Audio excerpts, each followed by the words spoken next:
Well, hi, you guys. Sorry about that. Let's see, movie audio. Okay. Yep. Good. Sorry about that. I lost a picture there. I am here. I hope you guys can hear me. I got lost, absorbed, completely enthralled with a show on Disney called Photographer. And oh my goodness, it was so good. It was the first episode. And literally, I looked up and went, 4 minutes. And I had to race down here. And fortunately, I still had the computer on from this morning. Let me just double check because when I checked upstairs, I didn't see any art that had come in. Let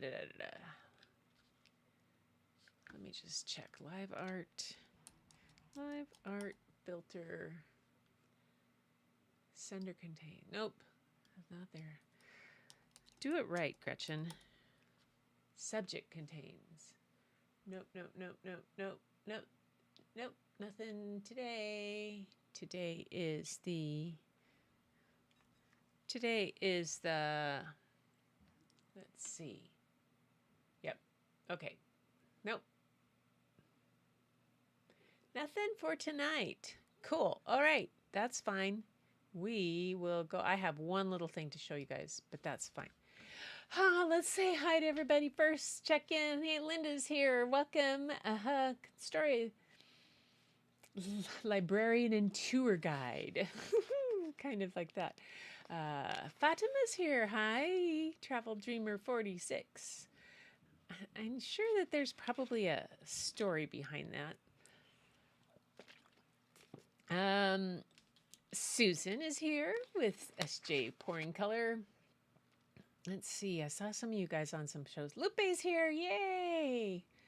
And Larry is here enjoying our beautiful sunny day. After that windstorm that came up last night. Whoa, we had quite the windstorm. Yep. Sorry, no art this week. It's been a whirlwind weekend. I know. Whirlwind, exactly. I want to see if I can get this. Just a sec. So this show it's on National Geographic. Oh, Geographic. Oh, come on. Don't do that. Why do you do that to me? Nat Geo.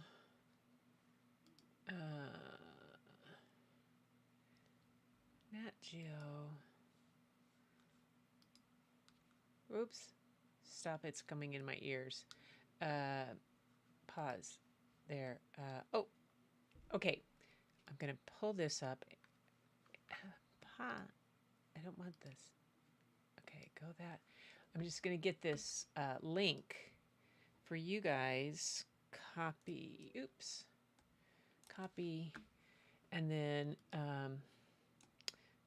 post it in the link I just posted is a link to the Nat Geo photographers, how they got their start, National Geographic. And this first one is about who is it? Nicklin and Mitty, what are her name? Christine Middleton. And anyway, it's just so good. It was, it was so worth watching. And this first one is on these two couple that are conservation photographers and what they do and how their work impacts the world and what they are doing to help in conservation. It's just really, really spectacular. So anyway, that's what I did. Yeah, the windstorm was a big part of your issue. I should do a tour of my Eurovan. I did one for Sarah today. My sister Sarah came over. And my sister Patty will be here tomorrow. Yay, finally. Whew. But Sarah got a tour of Vivi. And wanted to know how it all opened up and wanted to explain to me how things should be done. No, not really. It's Sarah's way. It's so cute. Um, uh, I will always be the baby sister. And no, but so she came over and they have a uh, new dog that is let's see, it's a German short hair. And Sadie is probably, oh, maybe 5 months old now. Anyway, she maybe 6 months. She just got fixed, and so she had the scissor, and so she can't go to the dog park or run around. So I'm the only one with a fenced backyard, and so she brought Sadie over to play with Aldo and to run around and to bring me some stuff that we had chairs she'd borrow for her book club and stuff like that. Anyway, so that was it. Um, but so she got a tour of the Eurovan. And yes, I should give you guys a tour. That would be a good thing to do. I will have to remember that. Yeah, I'm the most famous photographer you know. Oh, Fatima, you need to get out more, girl. Yeah. Anyway, so it's been a good day. A good day. Started out with an early morning, got my video done during creative work hour. We took a good walk with Aldo, and then they came over, had a nice chat, and then the afternoon kind of wound down. And then my friend Jenny sent me this notification about this show on Disney, but it's also on YouTube. There's also a link on YouTube for it. And I kind of went, ah! So I hopped over. I started to watch that, and then Bob made dinner. Chicken curry tonight, you guys. Chicken curry, very good. So yeah, it's been a busy day, kind of a busy day, but that's the way it is. But yeah, we were out in the Sound in a 40-foot cabin cruiser and had a very incidental few hours. Yeah. We watched Larry. We were speaking of that. We were watching yesterday afternoon when that windstorm came up. Yes, so everybody who is not here on the Puget Sound area, which is saltwater, and the wind can come up. Yesterday afternoon, it had been perfectly sunny, and then in the typical Northwest spring weather, it changed on a dime, and it went from being calm and gorgeous to 25-mile-an-hour winds with gusts up to 45. And we watched a boat out on across the Sound a ways just off Johnson Point that was a full power boat that was trying to go south against the wind and was not going anywhere. Just like, and yeah, they were having some problems. So I'm not surprised that it was, and a 40-foot cabin cruiser should be able to do, but it was pretty powerful winds, and can get crazy out there. And plus, if you're in the South Sound in this area, we have some pretty significant tides. What goes underneath what they call the Tacoma Narrows Bridge, the Narrows. They call it the Narrows for a reason because it's very toward the southern tip of Puget Sound, and a lot of water goes through there, and it twice a day when the tides change, whoosh one way and whoosh the other way, and it's not easy to go against the tide on a calm day. On a windy day, yeah, we had a few mishaps, and it got very dangerous. Larry, I am so glad you are safe. Yeah. Yeah, it was not.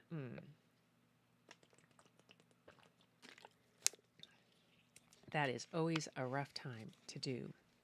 So, but anyway, the only bit of. So I have a story today, but there's a little bit of. Yeah.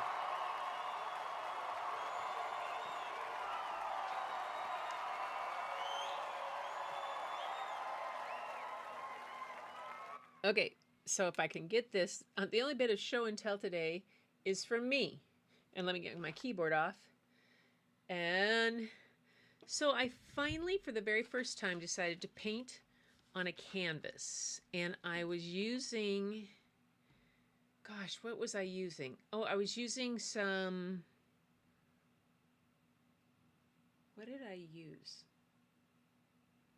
Oh, I used some old watercolor that I had. They were the cheap Chinese watercolor that I had from something or other. And some of them were dried up. And so this is all I did in terms of painting.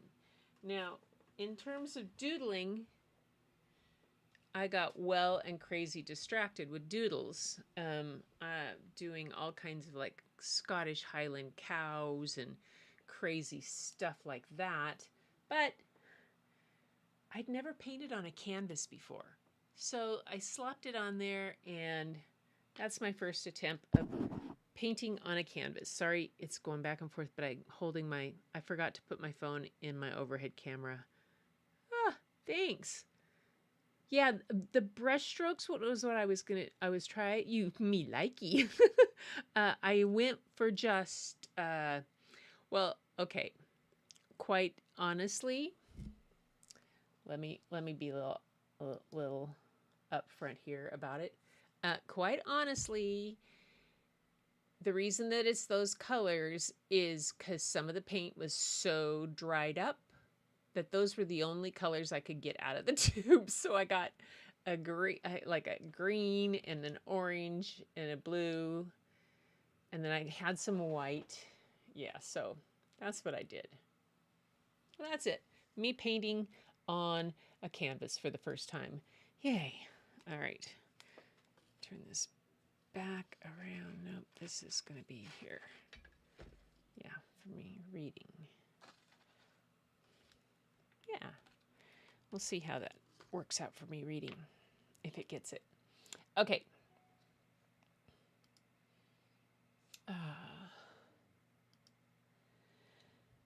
So, um, you think that's funny? You think it's funny, Susan? It's hilarious. Like these paints, I'm squeezing them and they're screwed up. I finally said, "Okay, hold it. What is the major tenet of watercolor is that you can re-wet it after it's dried up, right? So I just cut the bottom off the tubes because the top was all dried up and had plugs in it. So I just cut the bottom off the tubes and popped them open and dug some out of the bottom and slapped it on a palette. And that's what I used. Oh my gosh. Yeah. Uh, I'm thank you guys. You know, what a testament to bucket fillers that you are, that I actually felt comfortable enough to show this to you. It took me like all day to even show it to Bob. He liked it. I didn't show it to Sarah. I didn't. I showed it to you guys. And then I showed it to YouTube, obviously. Them, I don't know. I don't care about that. But anyway, so thank you so much. I really appreciate it. Oh, the hair is sticking out today. So, anyway, tonight I have one story, just one. I know. Hi, Tamara. A walk in the forest with Ayak, and she's with us till Friday. Awesome. Oh, that's wonderful. I'll pull the little slider back, Tamara, and you can see my first attempt on canvas painting with dried up watercolor. And then you can go fast forward again.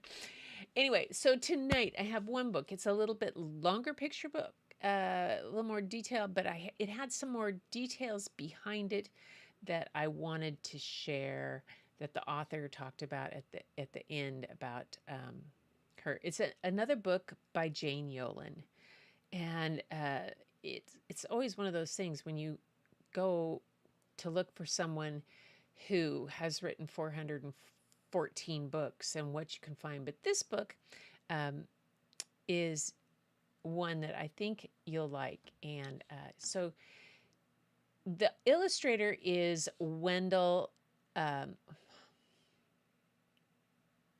hang on. Why did his name just go out of my head? Wendell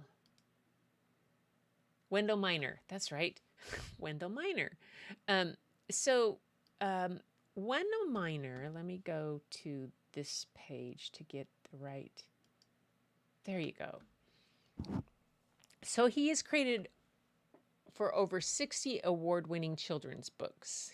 Among his collaborators are Jean Craighead George, Robert Boulay, Buzz Aldrin, Mary Higgins Clark, and last but not least, his wife, Florence, and Jane Yolen. Wendell and Florence, If You Were a Penguin, was chosen by Pennsylvania for its one book every young child, your early literacy program, and Wendell's books have been featured on PBS TV programs The Reading Rainbow. He's also the cover artist and designer for over 2,000 books for authors Pat Conroy, David McCullough, Fannie Flagg, Nathaniel Philbrick, among others.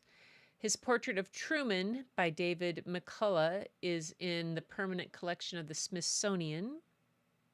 And let me check something here. See if I can get a picture of me that doesn't look all hanky crazy on this. Here, I'll move this over here. And there. And there. Okay. And is in the Smithsonian National Portrait Gallery in Washington, D.C.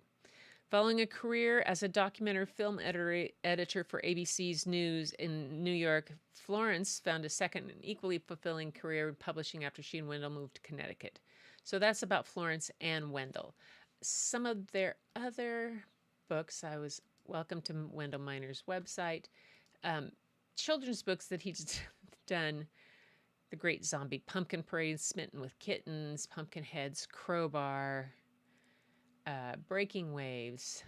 This is the one we're reading today, The Leather Apron Club. Wilbur Wright Meets Lady Liberty, Tiny Bird. He's quite an amazing illustrator. The illustration, America the Beautiful. And Hi, I'm Norman. Remember, I did the book on Norman Rockwell, and that was illustrated by Wendell Minor. He is just amazing, and the illustrations in the book today are going to be all in watercolor. Let me get this so I can get to the book there. And I want to tell you a little bit about, oops, wrong thing. I went to the wrong page. Where am I? There we go. Here we go. At the end of the book, I wanted to read this note before we got to the end. It says, a note from the author. Wendell Minor and I were sitting next to each other at the White House, listening to speakers at the National Book Festival when Walter Isaacson, the author of Benjamin Franklin and American Life, got up to read. He mentioned the Leather Apron Club, and that was the first time that it was the first free lending library in the United States. That's a picture book, I whispered to Wendell, and he whispered back, you write it and I'll illustrate it. And that was in 2004. Yes, it takes a long time for a picture book to be made. So that is very interesting. Where did I go? Go back to here. And now I got to get back to the beginning of this book. There we go. Anyway, I read it today. I thought it was really interesting. And after having read the book to you about her other book that she did on the horseback librarians, I thought this was another one. Now, it's real interesting. At the end, you'll hear this is a story, a fictionalized story to some degree about Ben Franklin's son. And they ended up having very different political views in so many different ways. But it is an interesting how books, how the magic of literature kind of expanded his life and whatnot. So that's what I wanted to share tonight. So that's this one, the Leather Apron Club. And let's see, first off,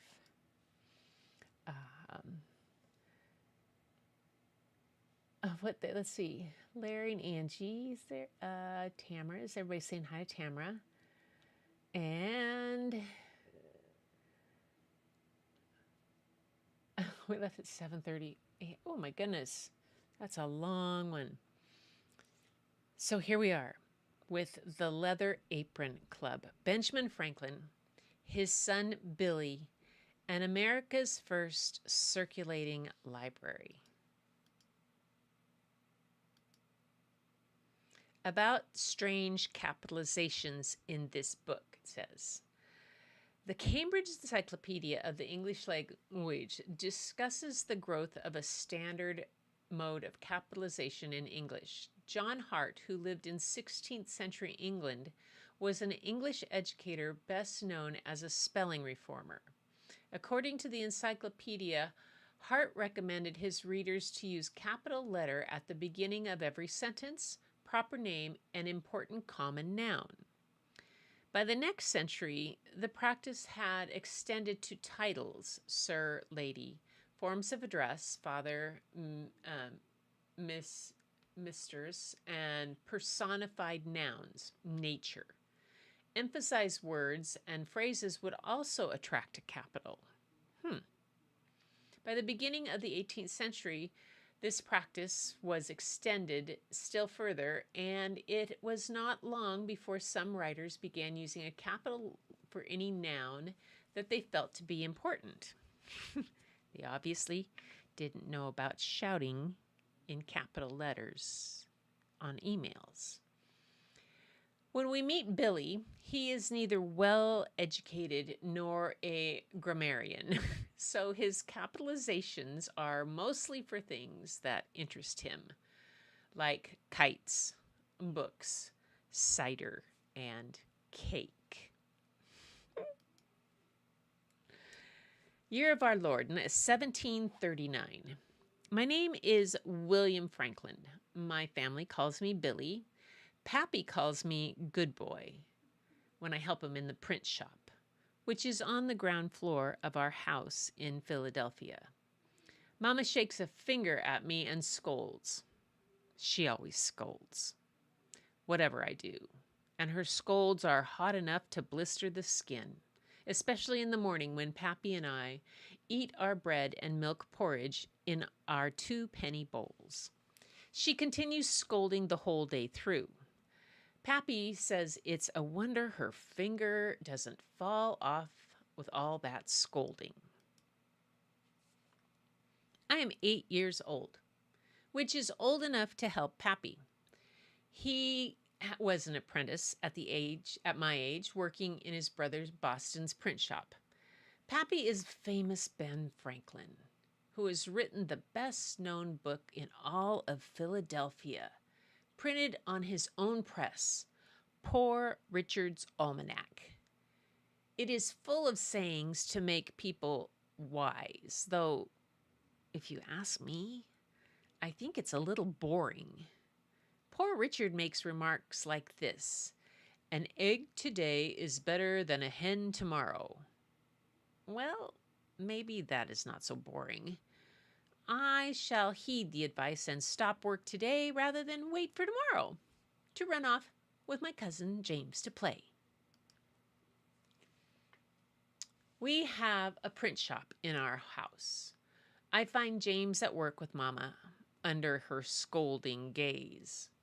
I signal him with a wink, and before Mama can stop us, we have torn off our leather aprons and raced out the door. Mama's voice follows me, calling out, "Base-born brat!" She is not my birth mama, and never fails to remind me of it. Then I remember the almanac.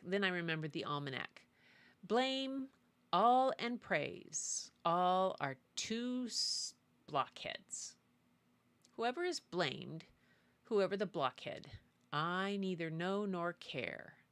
James and I are off. The streets are full of people of every color in the world. James and I head toward the long port, clogged with great ships. We imitate sailors with their rolling walks. We fling sticks in the air. We skip stones on the water. Poor Richard warns, little rogues easily become great ones. But James and I have a fine time. Everything a boy can want is in Philadelphia. Shops and ships, show horses and sheep. There are creeks to wade and rivers to swim, the great ocean to fish, and most of all, there are long green meadows where we can fly kites. I think a boy who cannot find pleasure flying a kite can never be happy.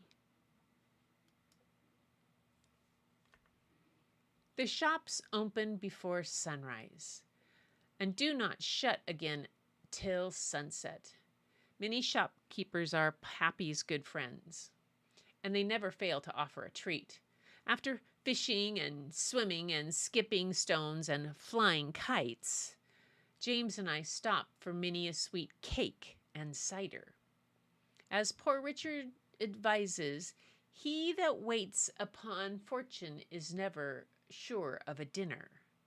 When we get home, wet, messy, full of cake, Mama scolds, of course. Even Pappy looks a storm. Boys, he says, you are like lion cubs. He means that we are all roar and no wit. I have engaged a tutor. I look at James, but he looks at the floor. The tamer's name, says Pappy, is Theophilus Grew. Theophilus Grew. Oh. And he is to be your tutor. Theophilus Grew? He sounds like an ogre from some halfpenny chapbook. I make a face, and James makes another. Neither of us want to be tutored. That means staying indoors. It means reading dull books, writing dull essays, and ciphering. Ugh. It means memorizing great lists of things we will never use again, like the names of kings of England and the dates of long ago battles. No, I cry, not a tutor. James' gray face says the same. But Pappy quotes us from his own book. There are no gains without pains. The very next day, we are carted off to Master Grew's home.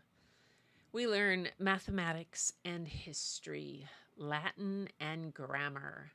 Pappy reminds us that God gives all things to industry. I hope Master Grew gives us cake and cider for all our industry, whispers James. Master Grew does not seem the cider type.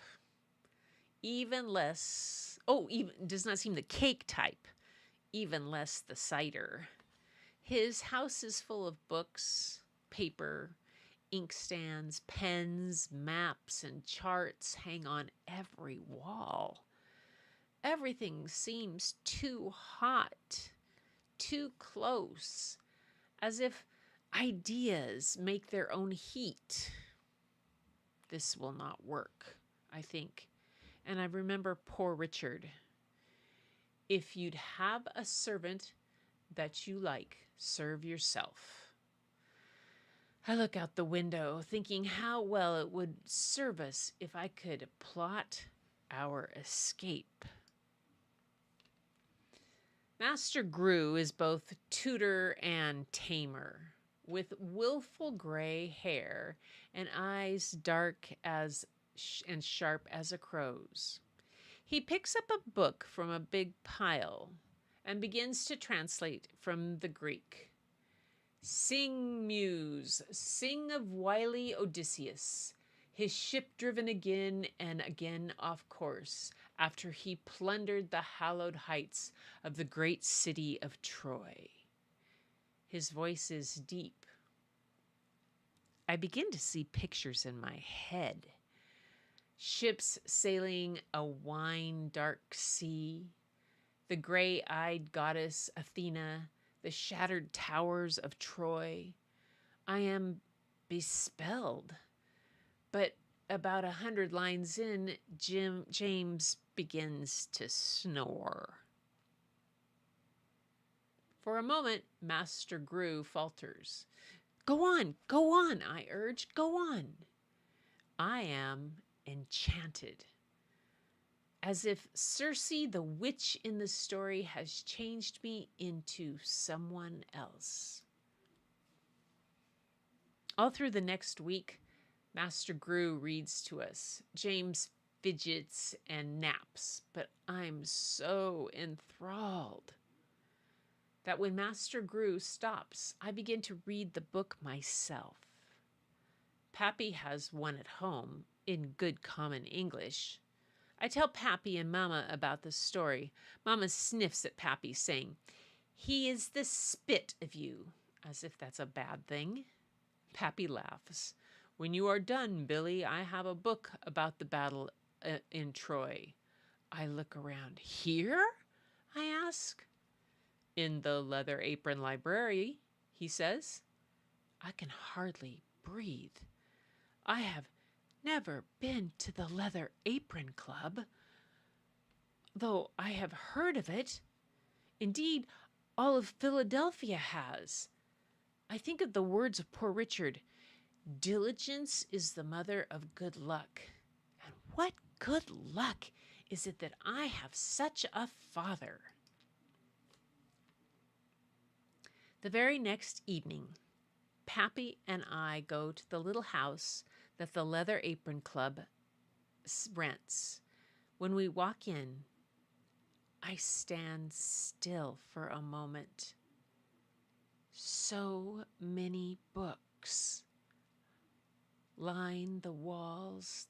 Their covers are all colors: brown, black, blue, green, red, and tan.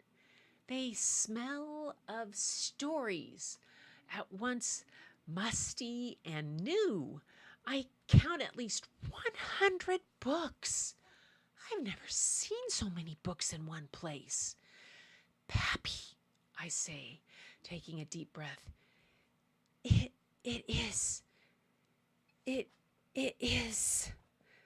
I cannot find the word. I know, son. I know, he says. It's magical. Pappy and I sit in comfortable leather chairs and read till we are too excited to read anymore. We drink cider and discuss what we have learned. The next evening and the next, I read at the club, my mind consumed with story, where heroes likely and unlikely save the day. Then one evening, when the clock tolls 8, the rest of the 12 men of the club arrive. They are a glass worker, a scrivener, a clerk, and more. All lovers of books like Pappy and me. Pappy has warned me to keep quiet and listen, for every meeting begins with the same questions. Do you love mankind in general, regardless of religion or profession?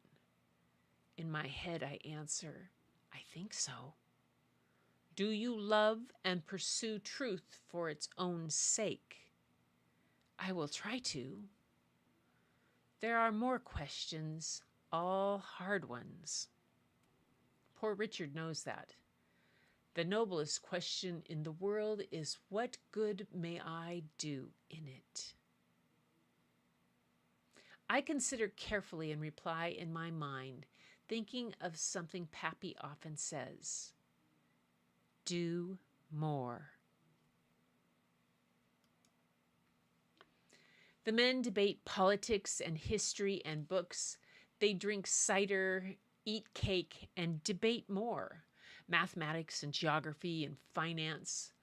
Though the discussion is above me, I feel like I'm in heaven. I am stuffed with more cake, full of learning. I fall asleep and dream of Odysseus arguing history and politics with the gods as his men row through the wine-dark sea. I do not recall how Pappy and I got home, but that is all right, for as Pappy says, a word to the wise is enough. And surely I am wiser tonight for having been at the Leather Apron Club. Sad to say, as the days follow days, James does not seem to love books. I am remarkably fond of them. They open up worlds once closed to me, worlds long gone, never been, or not yet. James says that I am no longer amusing. Perhaps James is not a good friend after all. Poor Richard says, "He that lies down with dogs shall rise up with fleas." I am sad to lose James's friendship, but I have books now and a longing to learn. I feel that it is time for me to do more. More reading, more learning, more growing, so one day I may become a real member of the Leather Apron Club.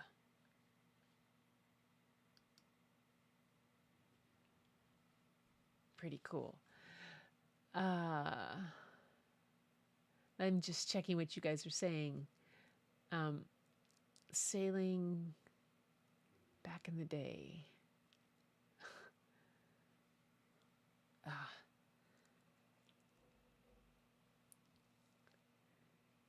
Of sailing, but not so much on open water. I have a very good friend who spent a year. She did the Ark, which is a world sailboat. She was the captain. She owned the 54-foot sailboat, and she was the captain. And then she married Michael, and he came along as her first mate. And they did get stuck in a few places and all kinds of adventures. They never quite made it on the whole trip, but they were gone for 6 years. Think how small those giant cargo ships back in No, a 4-hour cruise. Yeah. So here's a little more on this book. It says about William, boy, and man. About William Franklin, boy and man. So this is, I thought, really interesting. It also talks a little bit about Ben Franklin himself. We know only a little about Billy Franklin's early life. He was Benjamin Franklin's first child, born in 1730 or 1731. The date and his birth mother's identity have remained a mystery. His stepmother, Deborah Franklin, never really loved him. She used terrible words when talking about him, even when he was a small child. But Ben Franklin lavished money and love on the boy, and Ben Franklin's second son, Frankie, died at the age of 4 of smallpox. Daughter Sally was born when Billy was a teenager. The Franklin house was always full of people. Billy and his cousin James were adventurous and wild. Sent first to Master Grew to be tutored, Billy often accompanied Ben Franklin on his outings, including at the famous kite flying experiment. By the time Billy was 8, the Leather Apron Club's library was established. We do not know for sure that he visited it, so this was a fictionalized part of that. In later years, Bill became a captain in the Pennsylvania forces and clerk of the provincial assembly. He trained in London as a lawyer and then was the last royal governor of New Jersey. Billy by then called William, was a Tory, completely different political than his father. Um, Remaining loyal to Britain despite his father's dedication to the revolution.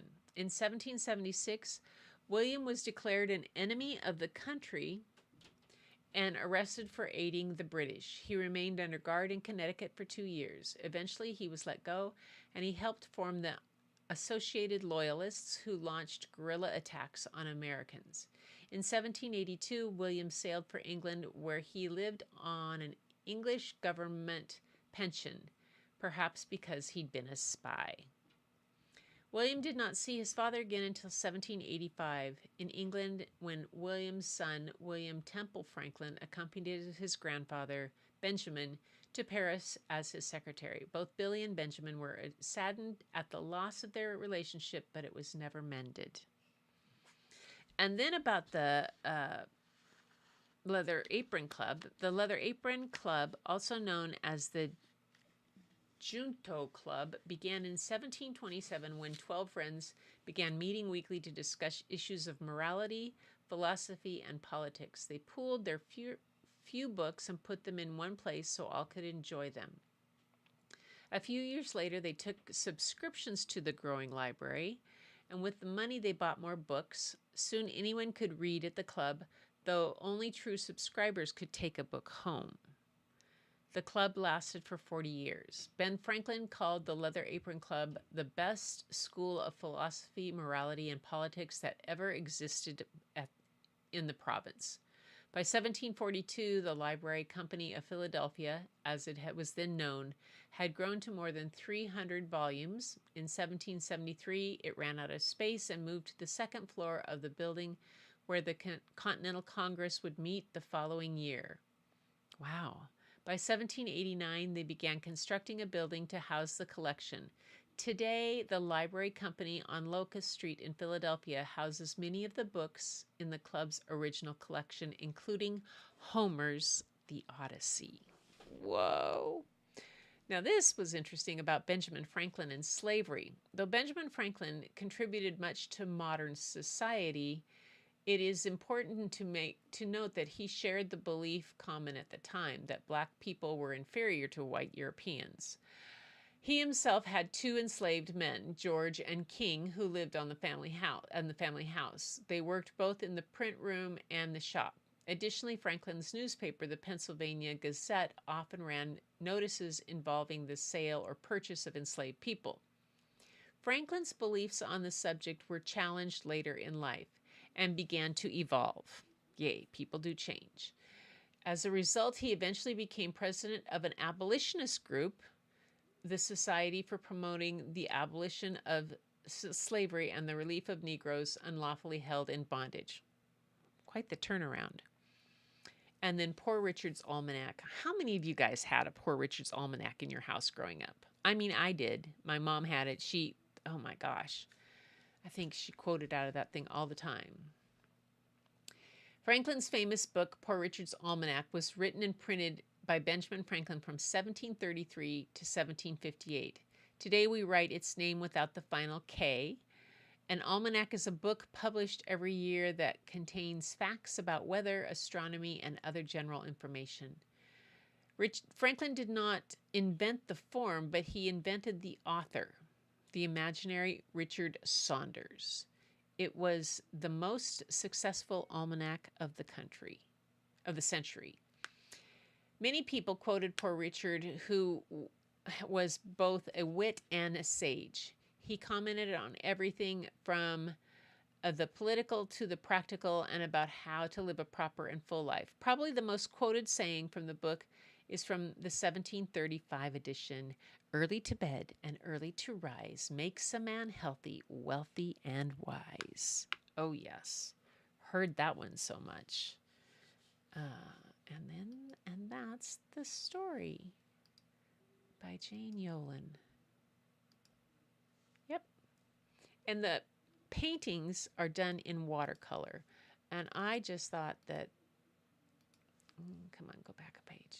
Go back to here. Like here. Like this one. just the watercolor in it, the way the ocean is done, the way he's done the watercolor. It's so cool. And of the watercolor wash around the print. I must tell you guys, okay, so this is one of those books that the font that they chose to use is an okay book when you're if you're reading the book up a bit, but boy, it's a difficult font to read online, to read off of a computer. Probably would have been much better if I'd had the book in hand, but like the quotations and the serif marks on all it make it really really difficult to track, at least for me. Yeah, you did have one. Enemy of the state. Yeah, enemy of the state. Isn't that amazing? Uh, my dad always reminds me that if you lay with dogs, you wake up with fleas. Exactly. Exactly.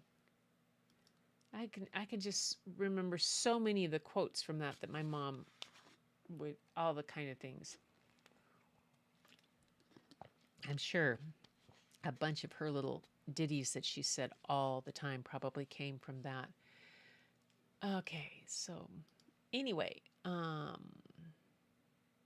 have a few more books from Jane Yolen that I'll probably get to and read some more later this week on Thursday, maybe, and I have some coming to the library. There's one called Giant Island that is quite a beautiful illustrations and an interesting book. We'll see what comes. So we'll have some books to read. Ah, yay. Facts of a time gone by. People can change and evolve if they choose. So true. So true. Exactly. Yay. Move over. There we go. And get rid of that. Anyway, you guys, so that was it for the book. It was a little bit longer book, and it had some more details of things that I wanted to share with you. I also thought that the illustrations were just that watercolor that Wendell Minor did, and he's done so many great books. I know it's sometimes it's fun to focus on an author, but also sometimes it's fun to focus on an illustrator and to see what they do and to see where it goes and what it not. So, what's everybody up to for the rest of this week? For the rest of this week, I tell you, I have Sister City coming. Patty's coming tomorrow, and I think she leaves Wednesday. Then I think she's gonna go to Sarah's for a night, perhaps, and then she's heading down to see Todd, her son. We've got our trip all planned out for us that we leave on May 5th. So that'll be on a Sunday, May 5th. So probably for the first couple weeks of May, I doubt if I'll be able to get on because I'm going to be on the road and in national parks and different places that I won't have a lot of coverage. But we'll see how that goes. And rest of this week, yeah, tarts tomorrow for me, my art group. I'm excited to see that. I've got figure drawing on Wednesday, and I've got my big collage class on workshop on Friday. Not collage, abstract class. We're doing a workshop. A bunch of us doing a artist out here, Helen Dodge. She's an amazing artist, and she has been wanting to try something different. So she's got us all coming over to do abstracts. Yay! I am. I'm really excited. Yes, Susan, thank you. I am excited to get in there with the camera and whatnot. So our first leg of it. We'll go from here to what's a place called Kamaya, and it's in Idaho, just on the edge of the Nez Perce uh, reservation, and that's where we're staying. I don't know if I'm going to. That's our longest leg of the trip of the whole thing. It's a 7.5 hour drive to get to there. Um, and we don't really like to spend that much time on the road because it doesn't make it so you can really do a lot of things. But in the next morning, we'll be able to get up early. I should be able to get some shots in the morning and then travel during the day. And we'll get to Livingston, which is just outside of the northwest entrance of, or the north entrance, I guess they call it. Northwest? North, yes. Um, of Yellowstone. Got a couple days in Yellowstone. The south entrance to Yellowstone is not and won't be open, so I can't go out there. I wanted to go out that way and go down by the Grand Tetons, but that road won't be open yet. Too much snow still. And that road is kind of practically on the Continental Divide right there, and it's really high elevation. And the northeast entrance is open. I could go out around that way, but then I end up having to go out all the way around the Beartooths, which there's Beartooth Pass will be closed, and I'd have to go out around past a way that avoids that.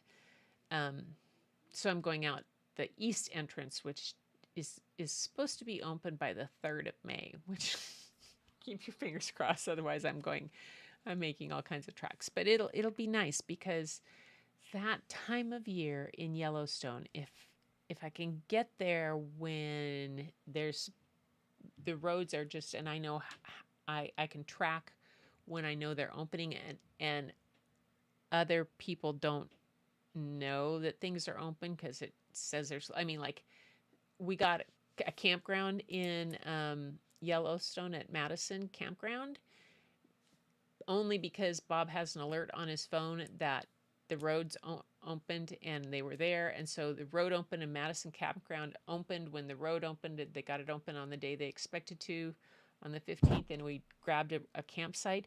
But none of the other campsites are listing as open yet, so you can't book them. So it's always interesting heading to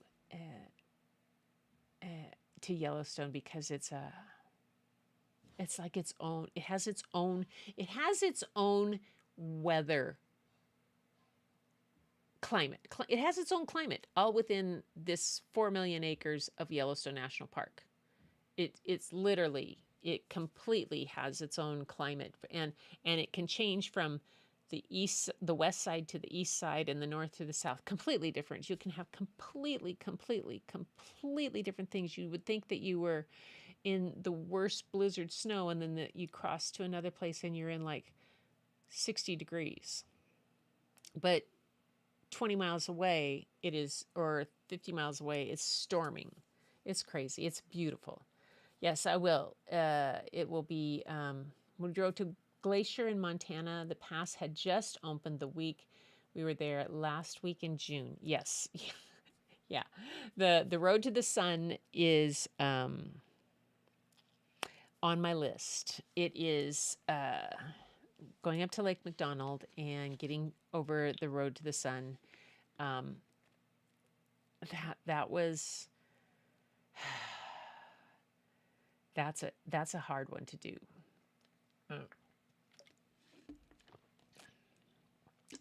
Because it's just one place in the world that you want to see. Yeah, I'll, if nothing else, I'll have my phone and I'll try to go do lives from there and whatnot and see what we can do, but bring you guys in as much as possible and you can see them. And it's just a pretty spectacular place.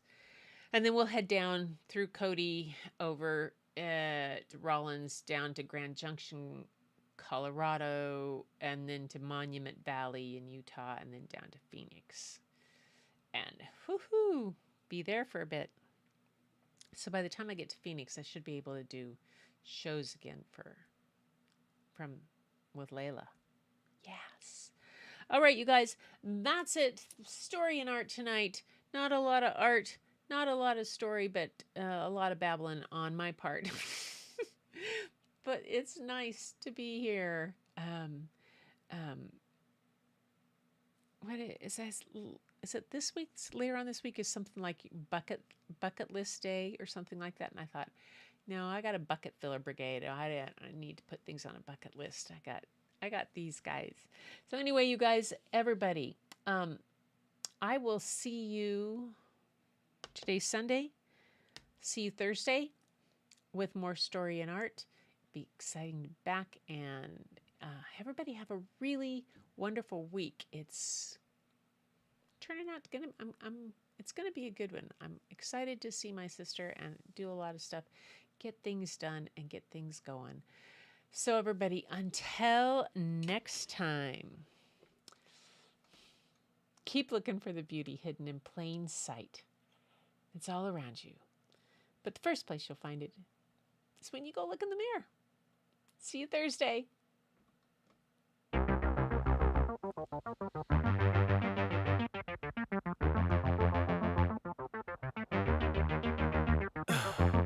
In the heat of the night, we could get lost in all the lights and sounds. Feeling alright, we won't go home, we would just stay here downtown. Yes. There's not just stars on the boulevard, they're in the light in your eyes. Oh, we don't need no black cards, I just need you by my side. We could be sharing